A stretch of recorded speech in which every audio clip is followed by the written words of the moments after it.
Dear students, 10వ తరగతి సాంఖ్యక శాస్త్రంలో పార్ట్ 5లో భాగంగా ఈరోజు మనము మధ్యగతము అంటే మీడియన్ పరిచయము, వర్గీకృత దత్తాంశానికి మధ్యగతాన్ని ఏ విధంగా కనుగొనాలో తెలుసుకుందాం.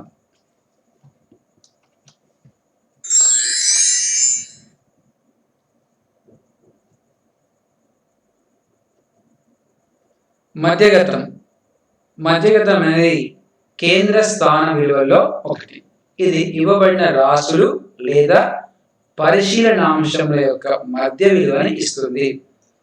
మనకు తెలుసు కేంద్ర స్థాన విలువలు 3 రకాలుగా ఉంటాయి. ఒకటి సగటు, రెండవది బాహుళకము, మూడవది మధ్యగతం. ఈ మూడింట్లో మధ్యగతం అనేది ఒకటి అనేది మనకు స్పష్టంగా తెలుస్తుంది. ఇది మనకు ఇవ్వబడినటువంటి రాశుల్లో మధ్య విలువ ఏదైతే ఉందో దాన్ని ఇస్తుంది. అవర్గీకృత దత్తాంశానికి మధ్యగతాన్ని ఏ విధంగా కనుక్కుంటాం అనేది మనం ఇంతకు ముందు క్లాస్లో ఒకసారి తెలుసుకోవడం జరిగింది. మరొకసారి దాన్ని పునశ్చరణ చేసుకుందాం. అవర్గీకృత దత్తాంశంలో మనకేముంటాయి?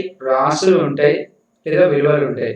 వాటిని ముందుగా మనము ఆరోహణ లేదా అవరోహణ క్రమంలో రాసిన తర్వాత వాటిలో మధ్య విలువ ఏదైతే ఉంటుందో అది ఆ దత్తాంశం యొక్క మధ్యగతం అవుతుంది. మరి ఒకవేళ ఇచ్చిన రాశుల సంఖ్య n అని అనుకుంటే అది ఎట్లా ఉండొచ్చు? బేస్ సంఖ్య ఉండొచ్చు, సరి సంఖ్య ఉండొచ్చు. మరి బేస్ సంఖ్య ఉన్నప్పుడు ఏ విలువ మధ్యగతం అవుతుంది, లేదా సరి సంఖ్య ఉన్నప్పుడు ఏ విలువ మధ్యగతం అవుతుంది అనేది తెలుసుకున్నాం. ఇచ్చిన రాశుల సంఖ్య n అని అనుకుంటే n అనేది బేస్ సంఖ్య కనుక అయితే వాటిలో మధ్య విలువ ఆ దత్తాంశం యొక్క మధ్యగతం అవుతుంది. అంటే n+1/2 రాశి విలువ. మనం మధ్య విలువని కనుక్కోవాలంటే ఏం చేయాలి? రాశుల సంఖ్యకి ఒకటి కూడి సగం చేస్తే వచ్చేస్తుంది. అంటే ఉదాహరణకి రాశుల సంఖ్య 7 అనుకోండి. 7 అనేది బేస్ సంఖ్య కదా. 7 + 1 8/2 అంటే 4. 4వ రాశి మధ్యగతము అవుతుంది అని వెంటనే మనం గుర్తించవచ్చు. ఒకవేళ n అనేది సరి సంఖ్య అయితే అప్పుడు మనకు అందులో మధ్య విలువలు 2 మిగులుతాయి. అట్లాంటి సందర్భంలో ఆ రెండింటి యొక్క సరాసరి కనుక్కొని దాన్ని మధ్యగతంగా తీసుకుంటాము. ఆ రాశులు గుర్తించడానికి ఏం చేయొచ్చు? మనము n/2వ రాశి మరియు n/2 + 1వ రాశిల సరాసరిని తీసుకుంటాం. ఉదాహరణకి n = 8 అనుకోండి. 8 సరి సంఖ్య కదా. మరి అప్పుడు మనకు n/2 అంటే 8/2 అంటే 4వ రాశి. n/2 + 1 అంటే 4 + 1 5వ రాశి. ఈ 4వ రాశి 5వ రాశిల సరాసరే ఆ దత్తాంశం యొక్క మధ్యగతము అవుతుంది. సో ఈ విధంగా మరి రాశుల సంఖ్యను బట్టి మనం మధ్యగతాన్ని గుర్తిస్తాము. ముందుగా చేయాల్సిన పని రాశులని అవరోహణ లేదా ఆరోహణ క్రమంలో రాసిన తర్వాతనే ఇవి చేయాలి. నెక్స్ట్ మనము కొన్ని ఉదాహరణ లెక్కలు చూద్దాం. ఒక పరీక్షలో 50 మార్కులకు 100 మంది విద్యార్థులు సాధించిన మార్కులను ఈ క్రింది పట్టికలో ఇవ్వబడినవి. ఇట్టి దత్తాంశానికి మధ్యగతం కనుక్కోండి. సాధించిన మార్కులు కింద విద్యార్థుల సంఖ్యని ఇవ్వడం జరిగింది. ఇక్కడ మనకు తరగతి కేంద్రాలు ఏం లేవు. రాశుల సంఖ్య మార్కులు రాశులుగా తీసుకుంటున్నాం. విద్యార్థుల సంఖ్య ఇచ్చారు. ఈ దత్తాంశానికి మనం మధ్యగతం కనుక్కోవాలి. ఎలా కనుక్కుంటాం? ముందుగా మనము మార్కుల్ని ఆరోహణ క్రమంలో అమర్చి పౌనఃపున్య పట్టికను తయారు చేసుకోవాలి. మనము ఈ విషయాన్ని 9వ తరగతి గణితంలో కూడా నేర్చుకోవడం జరిగింది. ఇక్కడ n పట్టిక మనం చూసినట్లయితే సాధించిన మార్కులు ఒక వరుసలో, విద్యార్థి సంఖ్య మరొక వరుసలో రాసుకొని విద్యార్థి సంఖ్య మొత్తాన్ని కనుక్కుంటే 100 వచ్చింది. అంటే ఇది n విలువ అవుతుంది. n = 100. మరి 100 అనేది ఇంతకుముందు తెలుసుకున్నాం. n అనేది సరి సంఖ్యనా బేస్ సంఖ్యనా ముందుగా మనం గమనించాలి. n = 100 ఇది సరి సంఖ్య అవుతుంది. అప్పుడు దీని యొక్క మధ్యగతం ఏమవుతుంది? మరి n/2 రాశి మరియు n/2 + 1వ రాశిల సరాసరి అవుతుంది. అంటే n/2 అంటే ఎంత? 100/2 అంటే 50వ రాశి ఇంకా 51వ రాశిల సరాసరి అవుతుంది. మరి ఈ మధ్యమ విలువల స్థానాన్ని కనుక్కోవడానికి మనం ఏం చేయాలి? మరి ఎట్లా కనుక్కుంటాం? మనం ఈ రాశి ఎక్కడ తెలుసుకోవాలంటే మనం ఆరోహణ సంచిత పౌనఃపున్యాన్ని రాయాలి. ఇక్కడ చూస్తే ఎలా వస్తాయి మనకు? ఇది మనం 8th క్లాస్ లో నేర్చుకోవాలి. ముందు పౌనఃపున్యం 6 యథావిధిగా తీసుకుంటాము. ఈ 6కి తర్వాత పౌనఃపున్యాన్ని కూడితే నెక్స్ట్ 6 + 20 26, 26 + 24 50. ఈ విధంగా చివరి దాకా మనం చేస్తాం. వీటిని మనము సంచిత పౌనఃపున్యాలు అంటాం. పైనుంచి కిందికి వస్తున్న వాటిని ఆరోహణ సంచిత పౌనఃపున్యాలు అంటాం. ఇక్కడ మనము వీటిలో ఈ రాశులను గుర్తిస్తాం. ఇక్కడ మనకు ఈ పట్టిక ఏమని ఆరోహణ సంచిత పౌనఃపున్య పట్టిక అని అంటారు. మరి ఇక్కడ 50వ పరిశీలనాంశం ఎంత అనేది చూస్తే ఇక్కడ 50 అనేది ఎక్కడ ఉంది? సంచిత పౌనఃపున్యంలో ఈ 50ని కలిగి ఉన్న రాశి ఏంటిది అంటే మార్కులు చూసుకోవాలి 28.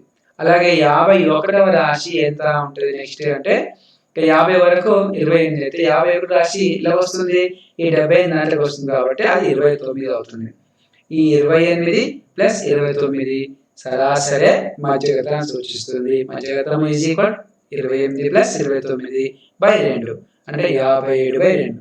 దాన్ని సూక్ష్మీకరిస్తే 28.5. ఇది ఈ ఇచ్చిన దత్తాంశం యొక్క మధ్యగతము అవుతుంది.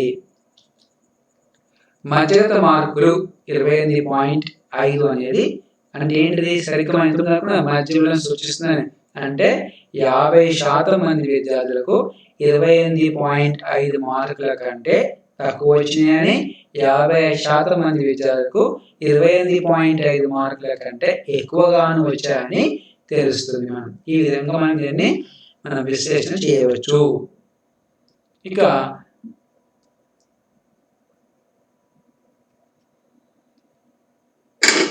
వర్గీకృత పౌనఃపున్య విభాజనానికి మధ్యగతాన్ని ఏ విధంగా కనుక్కోవడము అనేది చూద్దాం. దీనికి మనం సూత్రాన్ని ఉపయోగిస్తాము. మధ్యగతము median m = L + n/2 - CF/F × H. ఇది మధ్యగతాన్ని కనుక్కోవడానికి సూత్రం. దీనికి వర్గీకృత పౌనఃపున్య విభాజన పట్టికకి. దీంట్లో మరి L అంటే ఏంటి, CF అంటే ఏంటి, F అంటే ఏంటి, H అంటే ఏంటి కూడా తెలుసుకుందాం. మీకు ముఖ్యంగా 1 మార్కు ప్రశ్నలో పబ్లిక్ పరీక్షల్లో మీకు సూత్రాన్ని రాసి సూత్రంలోని పదాలను లేదా అక్షరాలను విస్తరించండి, వివరించండి అని ఇస్తుంటారు. మరి దానికోసం మనం సూత్రం నేర్చుకోవాలి. సూత్రంలో పదాన్ని రాసి కూడా తెలుసుకోవాల్సి ఉంటుంది. ఆ అక్షరాలు దేని సూచిస్తాయి కూడా తెలుసుకోవాల్సి ఉంటుంది. ఒక ఉదాహరణ చూద్దాం. ఇక్కడ L అంటే మధ్యగత తరగతి యొక్క దిగువాదు, n దత్తాంశంలోని రాశుల సంఖ్య, F మధ్యగత తరగతి యొక్క పౌనఃపున్యము, CF మధ్యగత తరగతికి ముందున్న తరగతి యొక్క సంచిత పౌనఃపున్యం. దీన్ని క్యూములేటివ్ ఫ్రీక్వెన్సీ అని అంటారు. H అంటే మధ్యగత తరగతి పొడవు. ఈ విధంగా మనము ఇందులోని తెలుసుకోవచ్చు. అక్షరాన్ని ఇవి మనం గుర్తుపెట్టుకోవాల్సి ఉంటుంది. మధ్యగత తరగతి ఈ మిగతా n, f, cf ఈ విధంగా గుర్తించాలో మనం ఉదాహరణ లెక్క ద్వారా మళ్ళీ వివరంగా చర్చిద్దాం. ఒక ఉదాహరణ లెక్క తీసుకుందాం. ఒక పరీక్షలో 100 మార్కులకు గాను 53 మంది విద్యార్థులు పొందిన మార్కులను ఈ క్రింది పట్టికలో ఇవ్వబడినవి. ఇట్టి దత్తాంశానికి మధ్యగతం కనుగొనుము. ఇక్కడ మార్కులు తరగతి అంతరం రూపంలో ఇచ్చారు. ఇంతకుముందు అనుకున్నది వర్గీకృత పౌనఃపున్యం కాబట్టి తరగతి అంతరాలు ఉంటాయి. అలాగే విద్యార్థుల సంఖ్య కూడా ఇచ్చారు. సో దీనికి మనము మధ్యగతాన్ని కనుక్కోవాలి. మరి ముందు మనం ఏం చేయాలి? ఇచ్చిన దత్తాంశం నుండి ఆరోహణ సంచిత పౌనఃపున్య పట్టికను తయారు చేసుకోవాలి. ఇది మనకు పక్కన చూసినట్లయితే పట్టిక వచ్చేసింది. మార్కులు అంటే తరగతి అంతరాలు రాసుకున్నాం. ఇక్కడ విద్యార్థుల సంఖ్య, దీన్ని మనం పౌనఃపున్యంగా తీసుకుంటాం. ఇంకా సంచిత పౌనఃపున్యం, క్యూములేటివ్ ఫ్రీక్వెన్సీ, ఇంతకుముందు మనం నేర్చుకున్నాం. పౌనఃపున్యాలకి తర్వాత తరగతి యొక్క పౌనఃపున్యాన్ని కలపడం ద్వారా మనకు సంచిత పౌనఃపున్యాలు అనేవి వస్తాయి. 5 ప్లస్ ఈ 3 8, 8కి ఈ 4 కలిపితే 12. ఈ విధంగా మనము పౌనఃపున్యాన్ని తర్వాత తరగతి యొక్క పౌనఃపున్యాన్ని కలిపి ఈ సంచిత పౌనఃపున్యాన్ని కనుక్కోవచ్చు. చివరికి మీరు చూసినట్లయితే 53 అనేది ఈ పౌనఃపున్యాల మొత్తాన్ని సూచిస్తుంది. అంటే పౌనఃపున్యాల మొత్తం ఎంత ఉంటుందో అది ఇక్కడ లాస్ట్కి వస్తుంది. సో ఇక్కడ దాన్నే మనం n గా తీసుకుంటాం. మనం ఏం కనుక్కోవాలి? n/2 కనుక్కోవాలి. n/2 అంటే 53/2. అది ఎంత వస్తుంది? 26.5. దేనికోసం ఇది అనుకుంటున్నామంటే దీని యొక్క మధ్యలోని గుర్తించడానికి. ఈ 26.5 అనేది మరి ఎందులో ఉంటుందో చూడాలి. దేంట్లో? సంచిత పౌనఃపున్యంలో ఏ తరగతి కిందకి వస్తుందో మనం చూసినట్లయితే ఇక్కడ మనకు 22, 29 అంటే ఈ 26.5 అనేది 29 తరగతికి వస్తుంది. 29 తరగతి ఏం సూచిస్తుంది? 60, 70. ఇది మనకంటే 26.5 కంటే ఎక్కువైన కనీస సంచిత పౌనఃపున్యం ఉన్నటువంటి తరగతి ఎంత అంటే 60, 70. సో ఇది మధ్యగత తరగతి అవుతుంది. సో ఈ విధంగా మనం మధ్యగత తరగతిని గుర్తించాలి. గుర్తించిన తర్వాత మనం దీని యొక్క దిగువ హద్దునే L గా తీసుకుంటాం. L ఎంత అవుతుంది? 60 అవుతుంది. ఇవన్నీ మినహాయింపు తరగతి 0 నుంచి మరి 10 నుంచి 20 కాబట్టి ఇక్కడ ఏ విలువలు మారవు. 60 కాబట్టి 60 వస్తుంది. అంటే L 60. అలాగే మధ్యగత తరగతి యొక్క పౌనఃపున్యం అంటే ఈ తరగతిలో ఉన్న పౌనఃపున్యం ఎంత? 7 అనేది స్మాల్ f ని సూచిస్తుంది. ఇక మధ్యగత తరగతికి ముందున్న తరగతి యొక్క సంచిత పౌనఃపున్యము, ఈ తరగతికి పై తరగతి తీసుకోవాలి. దీని యొక్క ఏం తీసుకోవాలి? సంచిత పౌనఃపున్యం తీసుకోవాలి. CF, అది CF ని సూచిస్తుంది. అది 22ని CF రాసుకుంటాం. ఇక మధ్యగత తరగతి యొక్క పొడవు, అదే తరగతి అంతరం అని కూడా అంటాం మనం. H ఈ రెండు దిగువ ఎగువ అవసర భేదం ఎంత? 10.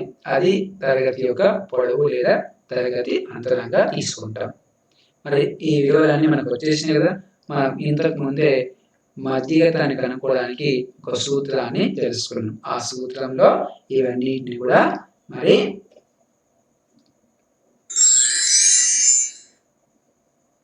రాసి చూద్దాం.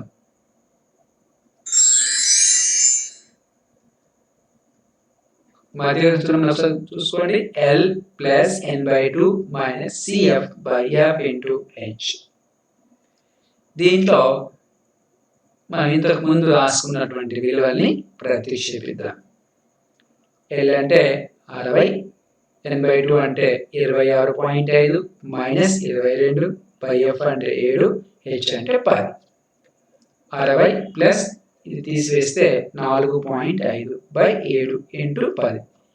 60 ప్లస్ 4.5ని 10తో గుణిస్తే 45 అవుతుంది. పాయింట్ ముందుకు వెళ్ళిపోతుంది కదా. 45/7.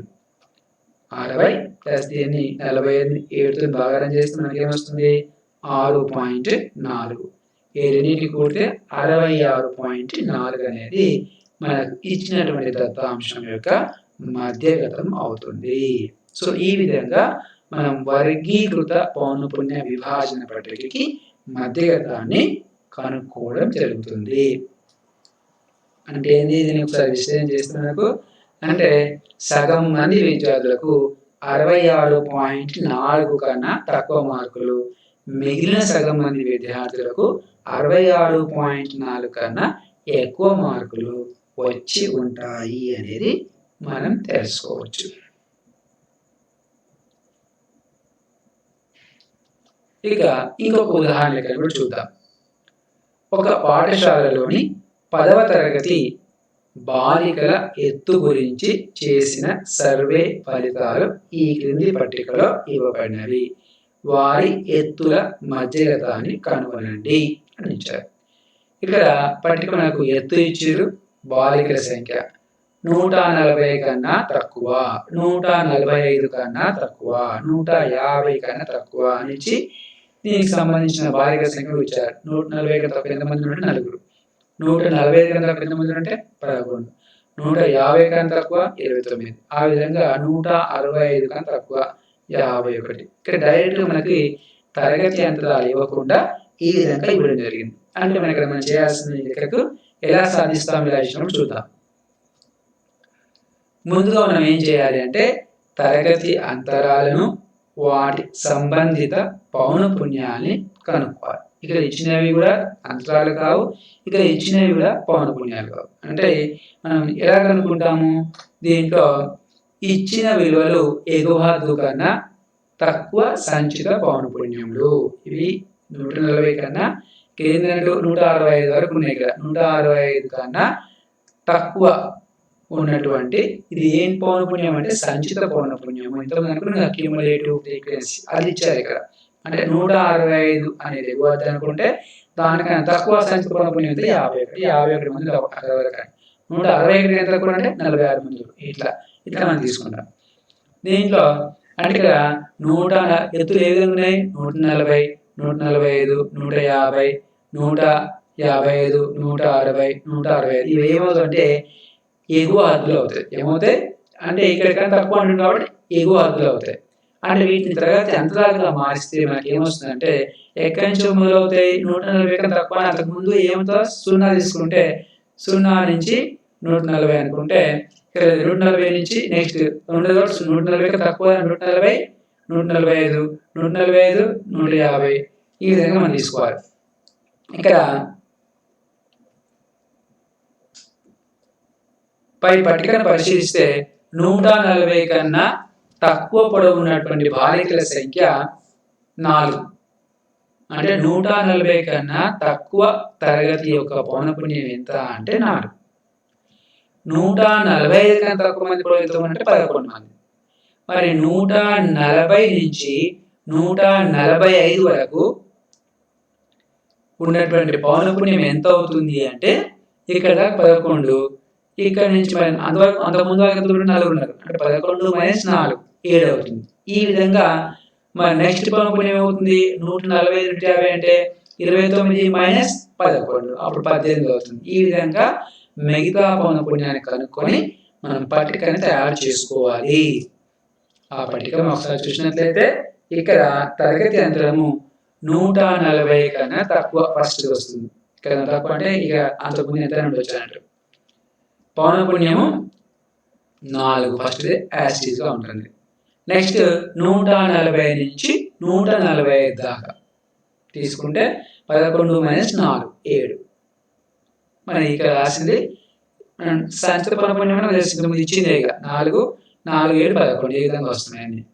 అలాగే 145 నుండి 50 వరకు 29 మైనస్ 11 18.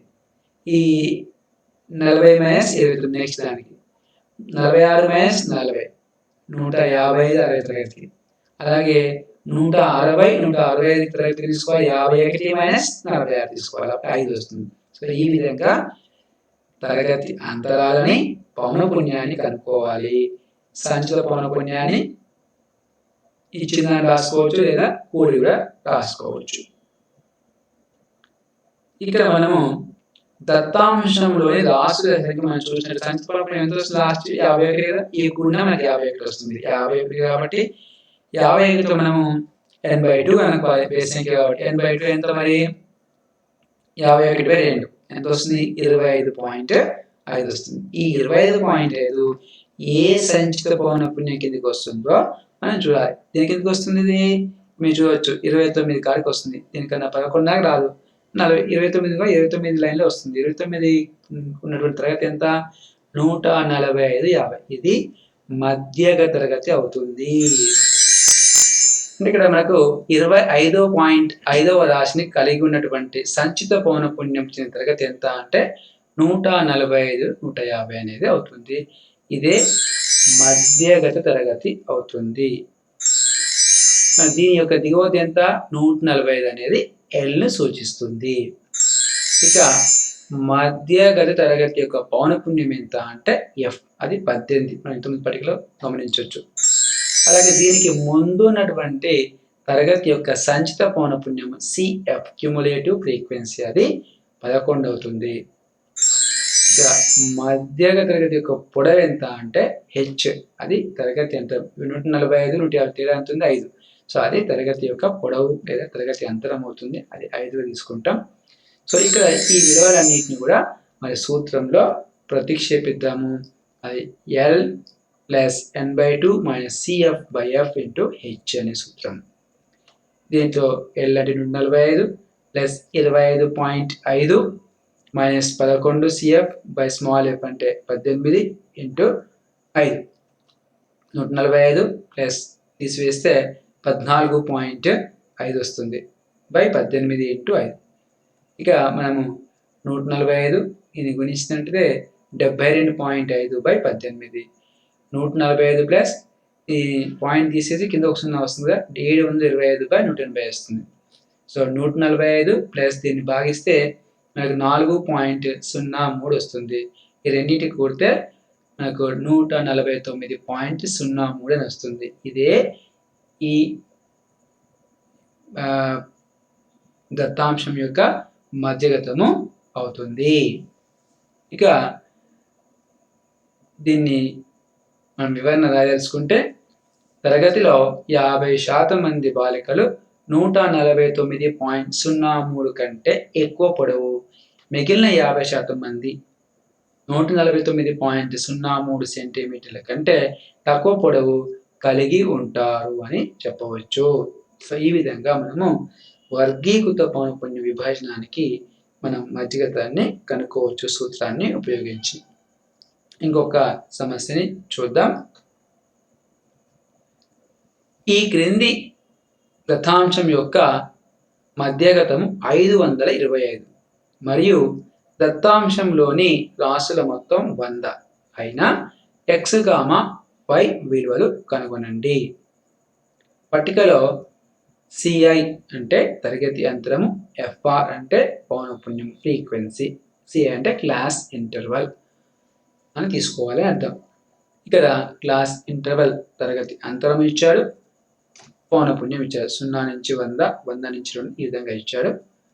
పౌనఃపున్యంలో 2, 5 కొన్ని పౌనఃపున్యాలు ఇక్కడ లేవు, మిస్ అయినాయి. ఒకదానికి x ఉంది, ఇంకో చోట y ఉంది. అంటే ఇక్కడ మనం కనుక్కోవాల్సింది ఏంది? ఇక్కడ మధ్యగతం కాదు మనం కనుక్కోవాల్సింది, మధ్యగతం ఇచ్చిండు. దాన్ని ఉపయోగించుకొని x విలువ ఎంత, y విలువ ఎంత అనేది కనుక్కోవాలి. ఇది ఒక మాదిరి లెక్క. ఇక దీన్ని మనము కనుక్కోవడానికి ఫస్ట్ ఏం చేయాలి? ఆరోహణ సంచిత పౌనఃపున్య పట్టికను తయారు చేసుకోవాలి. సో ఇక్కడ పట్టిక చూసినట్లయితే తరగతి అంతరము 0 నుంచి 100, 100 నుంచి 200 ఈ విధంగా ఇచ్చింది రాసుకుంటాం. పౌనఃపున్యాన్ని కూడా ఇచ్చింది రాసుకుంటాం. సంచిత పౌనఃపున్యం మనం కనుక్కోవాలి. ముందు 2, 2 ప్లస్ 5 7, మళ్ళీ 7కి మళ్ళీ x 7 ప్లస్ x 7 ప్లస్ xకి మళ్ళీ 12 కూడితే 19 ప్లస్ x 19కి 17 కూడితే 36 ప్లస్ x 36కి 20 కూడితే 56 plus x 56 plus x y కూడితే 56 ప్లస్ x ప్లస్ y. దీనికి 9 కూడితే 65 ప్లస్ x ప్లస్ y. దీనికి 7 కూడితే 72 ప్లస్ x ప్లస్ y. దీనికి 4 కూడితే 76 ప్లస్ x ప్లస్ y. ఈ విధంగా సంచిత పౌనఃపున్యాన్ని రాయాల్సి ఉంటుంది. ఇక్కడ ఈ n విలువ మనకు దీన్ని మనం చూసి చెప్పలేం. n విలువ ఇక్కడ మనకు దత్తాంశంలో ఇచ్చారు, రాశుల మొత్తం ఎంత అంటే 100 అని. సో అది n విలువ అవుతుంది. మరి n విలువ ఇచ్చాడు కాబట్టి n/2 కనుక్కోవాలి. నెక్స్ట్ n/2 ఎంత వస్తుంది? 50. సో మరి ఇక్కడ మరి దత్తాంశంలో మనకు రాసుల మొత్తం 100 అంటే మనకి చివరి మనకి ఏది చూసినాం సంచిత పదం లాస్ట్ నెంబర్ వచ్చేసి రాసుల మొత్తాన్ని సూచిస్తుంది. అప్పుడు ఈ విలువ ఈక్వల్ ఎంత అవుతుంది? 100 అవుతుంది. 76 plus X plus Y equal 100 అని రాసుకోవచ్చు కదా. అంటే n విలువ అది అవుతుంది. ఎక్స్ ప్లస్ వైని ఇక్కడే ఉంచి 76ని మనము కుడి చేతి వైపు తీసుకెళ్తే 100 మైనస్ 76 అవుతుంది. తీసివేస్తే 24 వస్తుంది. ఇది మనకి అంటే ఎక్స్ ప్లస్ వై ఈక్వల్ ఎంత? 24. ఇది ఈక్వేషన్ 1గా తీసుకుందాం. ఇక మరి 525 మధ్యగతం అని. ఈ మధ్యగతము ఏ తరగతికి చెందుతుంది అంటే మనకు ఎందులో ఉంటుంది? 500 నుంచి 600 మధ్యలో ఉంటుంది కదా. 525 కాబట్టి ఈ తరగతికి చెందుతుంది. ఇక అప్పుడు మధ్యగత తరగతి ఏమవుతుంది? 500, 600 అనేది మధ్యగత తరగతి అవుతుంది. దీని యొక్క దిగువ హద్దు 500 అనేది ఎల్ని సూచిస్తుంది. ఇక దీని యొక్క పౌనపున్యము 20 అనేది ఎఫ్ను సూచిస్తుంది. దీనికి ఈ మధ్యగత తరగతికి ముందు ఉన్నటువంటి తరగతి ఏముంది? 400, ఈ తరగతి యొక్క పౌనపున్యం ఎంత? 36 ప్లస్ ఎక్స్. ఇది సిఎఫ్ క్యుములేటివ్ ఫ్రీక్వెన్సీని సూచిస్తుంది, సంచిత పౌనపున్యంని సూచిస్తుంది. మరి తరగతి పొడవు ఎంత అవుతుంది అంటే తరగతి అంతరం అని అర్థం 100. వీటిని మనము సూత్రంలో ప్రతిక్షేపిద్దాం. L plus n/2 minus CF/F into H. ఇక్కడ మధ్యగతం ఇచ్చాడు కాబట్టి 525, L అంటే 500, n/2 అంటే 50 మనకు అనుకున్న ఇంతకుముందే. CF అంటే 36, ఇక్కడ ప్లస్ ఎక్స్ ఉండాలి బై 20 ఇంటూ 100. ఇక్కడ మనము జస్ట్ ఇక్కడ ప్లస్ రాసుకోండి, ఇది మైనస్ పడింది. 525 minus 500 is equal to 50 minus 36 minus X. ఇక్కడ కన్ఫ్యూజ్ కాకండి, ఇక్కడ జస్ట్ మిస్టేక్ పడింది. ఇక్కడ 36 ప్లస్ ఎక్స్, ఇది minus 36 minus X by 20 into H అంటే 100. ఇది 25, 14 మైనస్ ఎక్స్, ఈ 21 25లో పోతుంది కదా, 5 వస్తుంది ఇక్కడ. 25 is equal 14 5 70, 5 into X 5x. 5x left side తీసుకొస్తే ప్లస్ 5x అవుతుంది. 70 ఇక్కడే ఉంచుదాం. ఈ 25ని కుడి చేతి వైపు తీసుకొస్తే మైనస్ 25, ప్లస్ 25 కాబట్టి ఇక్కడ మైనస్ 25 అవుతుంది. తీసివేస్తే 45 వస్తుంది. సో ఎక్స్ ఈక్వల్ ఏమవుతుంది? 45/5. అది ఒక అట్లా 5 9లో పోతుంది. ఎక్స్ విలువ 9. ఇక మనం సమీకరణం 1లో ఏముంది? X plus Y is equal 24 ఉంది కదా. సో ఎక్స్ ఇక్కడ ప్రతిక్షేపిద్దాం. 9 plus Y is equal 24, Y is equal 24 minus 9 15 అవుతుంది. అంటే ఎక్స్ ఈజ్ ఈక్వల్ ఏమో 9 వచ్చింది, వై ఈజ్ ఈక్వల్ ఏమో 15 వచ్చింది. మనం కనుక్కోవాల్సింది కూడా ఎక్స్ వై విలువలే. సో ఈ విధంగా మనము లోపించిన పౌనపున్యాన్ని కనుక్కోవచ్చు.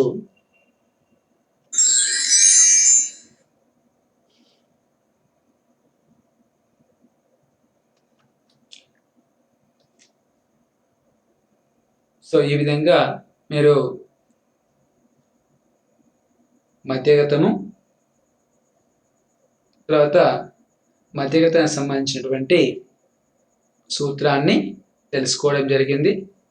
తర్వాత క్లాస్లో మనం మధ్యగతం పైన ఉన్నటువంటి అభ్యాసంలోని సమస్యల్ని సాధిద్దాం. అప్పటిదాకా సెలవు.